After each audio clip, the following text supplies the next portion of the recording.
Bayangkan hidup di mana setiap tindakan kecil yang kamu lakukan hari ini memiliki dampak besar di masa depan. Kebiasaan-kebiasaan kecil ini, yang tampak sepele, ternyata bisa membentuk siapa kita di masa mendatang. Namun, pertanyaannya adalah, bagaimana kebiasaan-kebiasaan tersebut benar-benar bekerja, dan bagaimana kita bisa memanfaatkannya untuk keuntungan kita? Di dalam buku Atomic Habits karya James Clear, kita menemukan jawaban untuk pertanyaan ini, dan lebih dari itu, kita belajar cara merancang ulang hidup melalui kekuatan perubahan kecil. Kebiasaan adalah bagian penting dari hidup kita. Tindakan-tindakan yang kita lakukan tanpa banyak berpikir, seolah-olah otomatis. Kebiasaan adalah pola perilaku yang telah terbentuk dan tertanam dalam kehidupan sehari-hari. Menariknya, banyak dari kita tidak menyadari betapa kuatnya kebiasaan kecil yang kita miliki. Dari kebiasaan bangun pagi, menyikat gigi, hingga cara kita memulai hari dengan kopi, semua kebiasaan ini terbentuk melalui pengulangan. Tetapi apa yang membuat kebiasaan ini begitu penting? Dalam Atomic Habits, James Clear menjelaskan bahwa kebiasaan-kebiasaan kecil inilah yang sebenarnya memiliki dampak besar pada kehidupan kita dalam jangka panjang. Menurut Clear, banyak orang salah memahami konsep perubahan. Mereka seringkali berpikir bahwa untuk mengubah hidup, mereka harus membuat perubahan besar dan drastis. Namun, kenyataannya, perubahan besar seringkali terasa menakutkan, dan inilah yang menyebabkan banyak orang gagal. Sebaliknya, perubahan yang lebih kecil dan bertahap cenderung lebih mudah dikelola dan dipertahankan.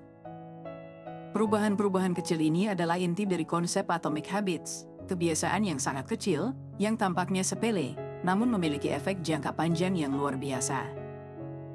Clear menggambarkan pentingnya fokus pada kebiasaan kecil dengan analogi yang sederhana. Bayangkan sebuah pesawat yang akan terbang dari Los Angeles ke New York. Jika pilot mengubah arah pesawat hanya 3,5 derajat ke selatan, pesawat tersebut tidak akan mendarat di New York, melainkan di Washington. Perubahan kecil pada awalnya mungkin tampak tidak berarti, tetapi seiring waktu, mereka membawa dampak besar. Hal yang sama berlaku untuk kebiasaan manusia. Mengubah satu kebiasaan kecil hari ini bisa berarti perbedaan besar dalam 1 tahun ke depan.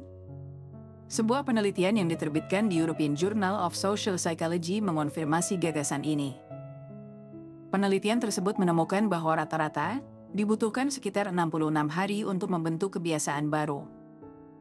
Namun, yang lebih menarik adalah bahwa durasi ini sangat bergantung pada ukuran kebiasaan yang sedang dibentuk.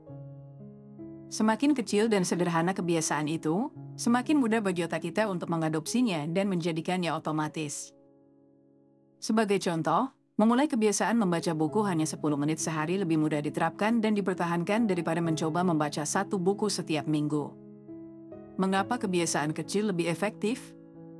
Jawabannya terletak pada cara otak kita bekerja. Otak kita memiliki mekanisme yang memungkinkan kita untuk melakukan tindakan tertentu secara otomatis. Ketika kita mengulangi tindakan yang sama berulang kali, otak mulai mengenali pola dan tindakan tersebut menjadi otomatis. Semakin sederhana tindakannya, semakin cepat otak kita menangkap pola ini dan membuatnya menjadi kebiasaan. Selain memengaruhi perilaku sehari-hari, kebiasaan-kebiasaan kecil juga memiliki dampak yang lebih besar dalam membentuk identitas kita. James Clear dalam bukunya menekankan bahwa kebiasaan kecil ini sebenarnya memainkan peran penting dalam cara kita melihat diri kita sendiri. Misalnya, jika seseorang mulai dengan kebiasaan kecil seperti membaca hanya 10 menit setiap hari, pada awalnya mungkin terasa seperti tugas yang ringan. Namun, seiring waktu, orang tersebut akan mulai melihat dirinya sebagai seorang pembaca. Inilah yang dikenal sebagai identity-based habits, di mana kebiasaan kecil tidak hanya berdampak pada perilaku, tetapi juga pada bagaimana kita mengidentifikasi diri. Ketika kita mengidentifikasi diri sebagai pembaca, kita cenderung lebih konsisten dalam mempertahankan kebiasaan membaca. Demikian juga, seseorang yang secara teratur berolahraga akan mulai melihat dirinya sebagai seorang atlet atau orang yang peduli dengan kesehatan. Ketika identitas kita berubah, perilaku kita juga berubah, dan sebaliknya, perilaku kita juga menguatkan identitas baru tersebut. Clear memberikan contoh tentang seorang perokok yang berusaha berhenti merokok. Ketika ditawari rokok, ada 2 respon yang mungkin. Pertama, seseorang mungkin berkata, Tidak, terima kasih, saya sedang mencoba berhenti merokok. Ini adalah respons yang masih mengidentifikasi dirinya sebagai perokok. Namun, respons kedua, yang jauh lebih efektif adalah, tidak, terima kasih, saya bukan perokok.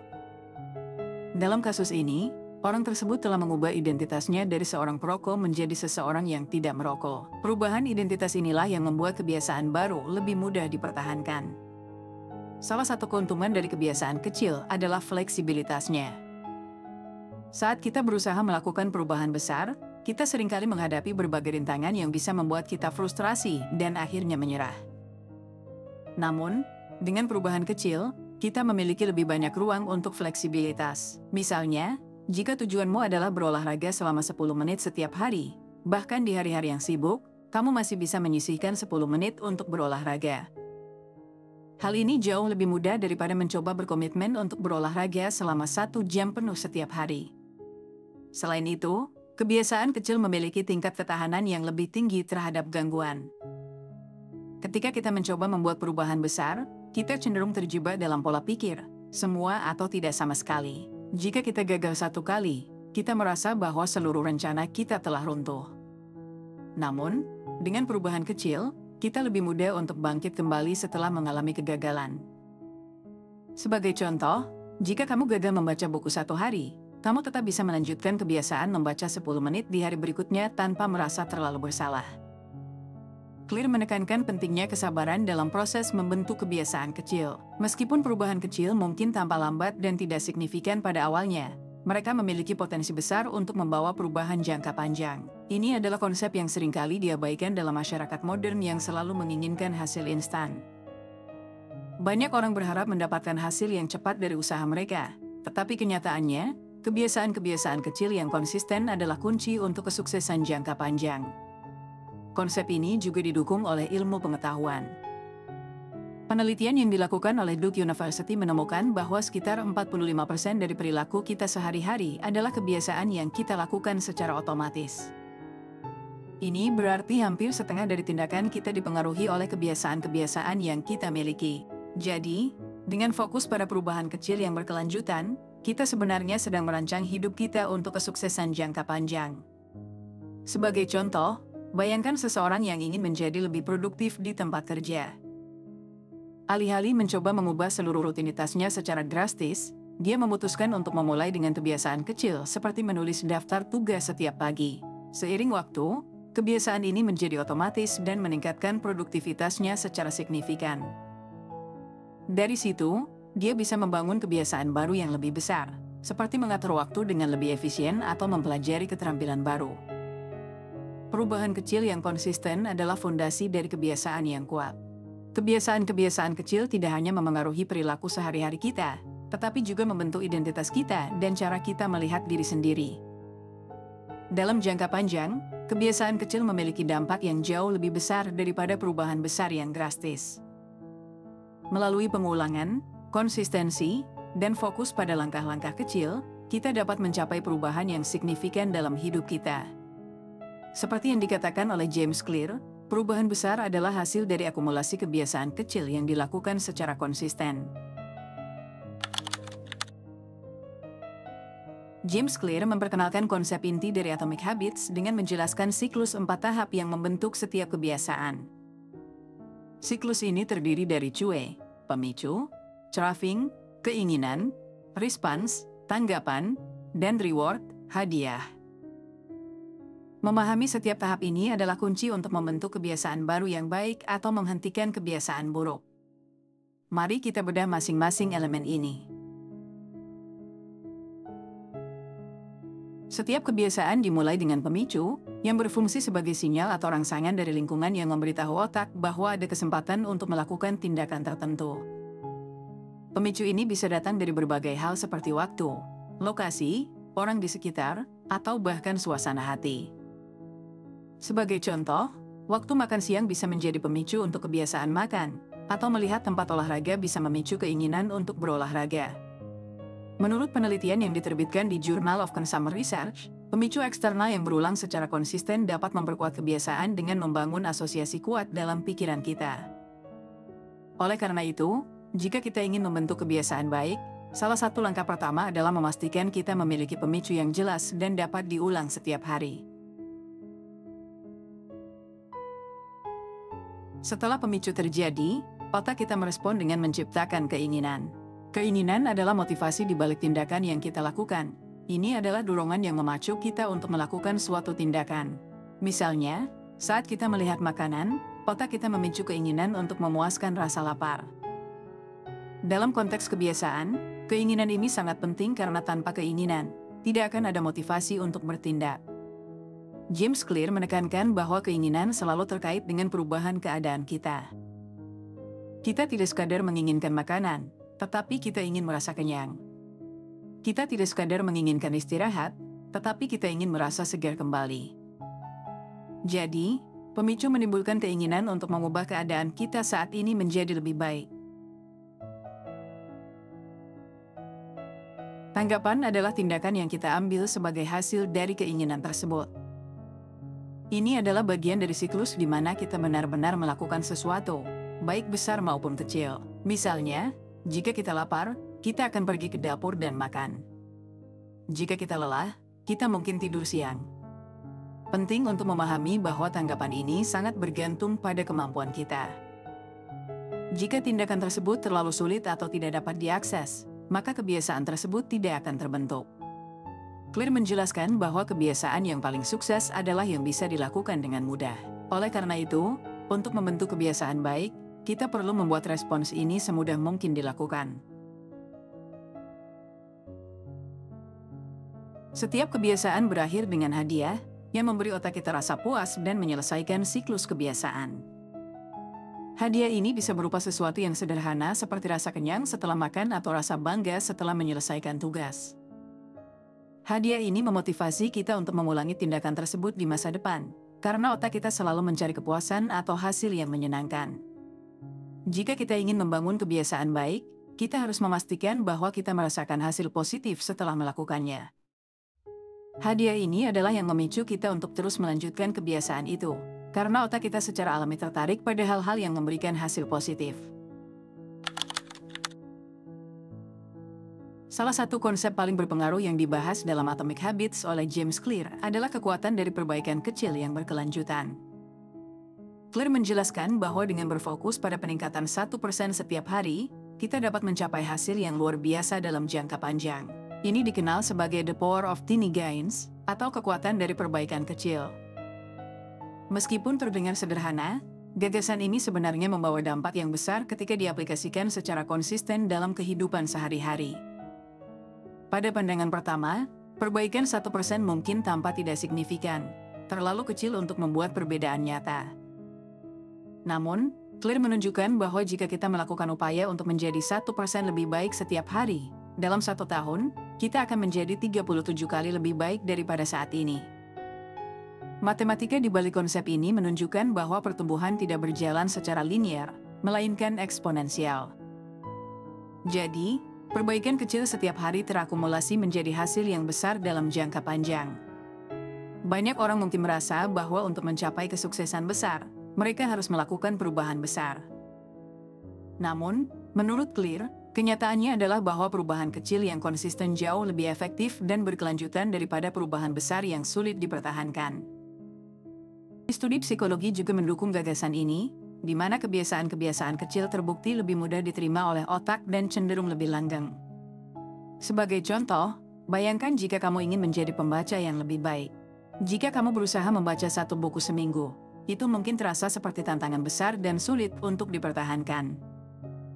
Namun, jika kamu mulai dengan hanya membaca 10 menit setiap hari, perubahan ini terasa lebih ringan dan lebih realistis. Seiring waktu, kebiasaan ini akan berkembang menjadi rutinitas yang lebih besar, dan pada akhirnya kamu bisa membaca lebih banyak tanpa merasa terbebani. Gagasan tentang perbaikan 1% setiap hari mirip dengan konsep compound effect dalam dunia investasi.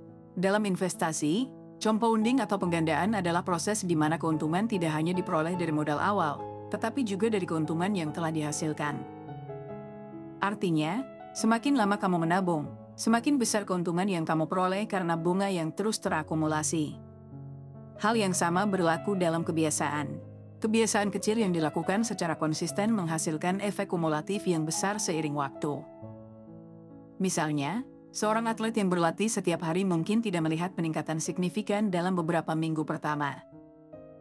Namun, setelah berbulan-bulan atau bahkan bertahun-tahun latihan yang konsisten, peningkatan itu akan menjadi jelas dan mengantarkannya ke puncak prestasi.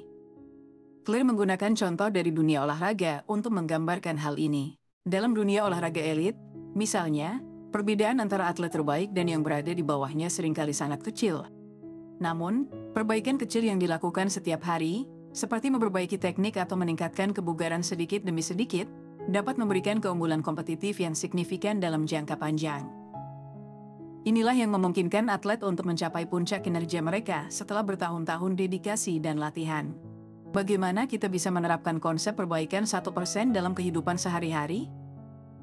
Berikut adalah beberapa contoh konkret. Kesehatan dan kebugaran.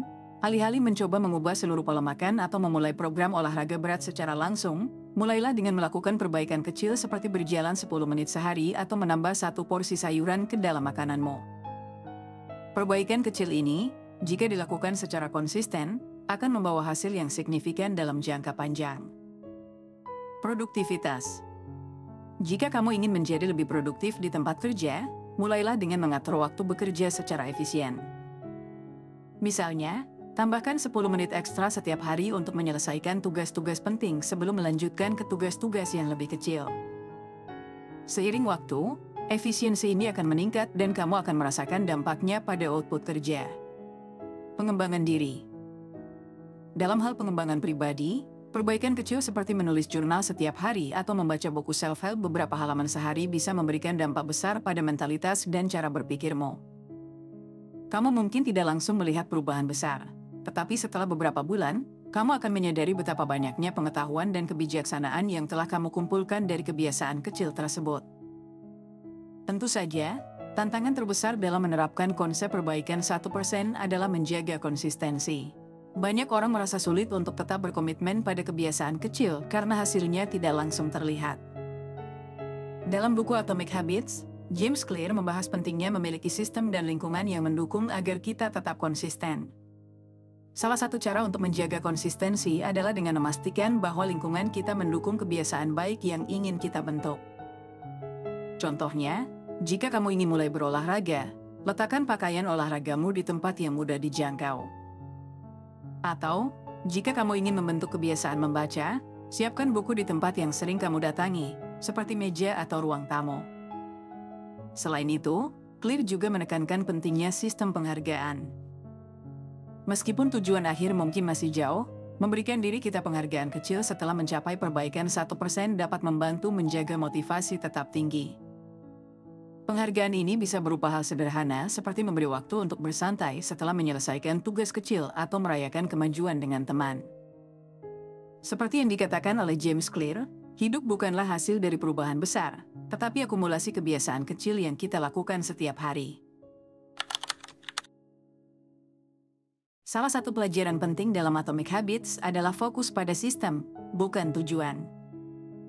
James Clear mengemukakan bahwa meskipun tujuan memberikan arah, sistemlah yang akan membawamu menuju pencapaian. Ini adalah perbedaan mendasar yang seringkali diabaikan oleh banyak orang. Kita cenderung terobsesi dengan hasil akhir, seperti angka tertentu di timbangan, mencapai target bisnis, atau menyelesaikan sebuah proyek besar. Namun, Clear berargumen bahwa apa yang lebih penting adalah sistem yang mendukung perjalanan kita menuju tujuan tersebut. Untuk memahami mengapa sistem lebih penting daripada tujuan, kita perlu melihat perbedaan antara keduanya. Tujuan adalah hasil akhir yang kita inginkan. Sebagai contoh, seseorang yang ingin menurunkan berat badan mungkin menetapkan tujuan untuk kehilangan 10 kg dalam waktu tertentu. Namun, apa yang sebenarnya membawa mereka menuju hasil itu adalah sistem yang mereka bangun, mulai dari pola makan sehat, rutinitas olahraga, hingga pola tidur yang baik. Tanpa sistem yang mendukung, tujuan tersebut akan terasa jauh dan sulit dijangkau. Clear memberikan contoh dalam banyak bidang, termasuk kesehatan, produktivitas, dan karir. Dalam dunia kesehatan, seseorang yang fokus hanya pada angka di timbangan mungkin merasa frustrasi jika tidak segera mencapai target tersebut.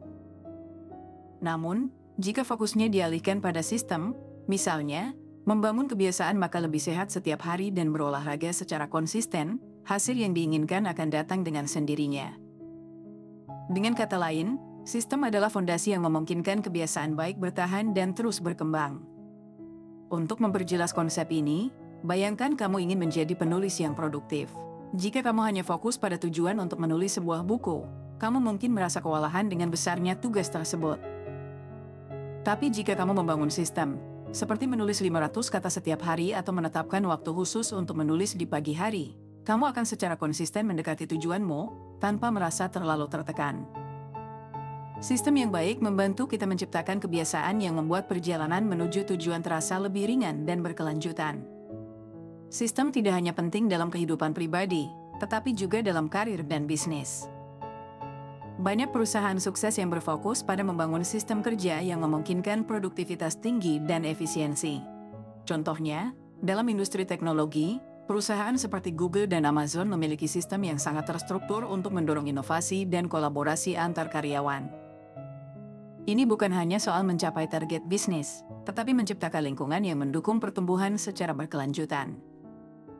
James Clear menjelaskan bahwa perbedaan mendasar antara orang yang sukses dan yang gagal seringkali terletak pada bagaimana mereka membangun sistem, bukan pada besarnya tujuan mereka.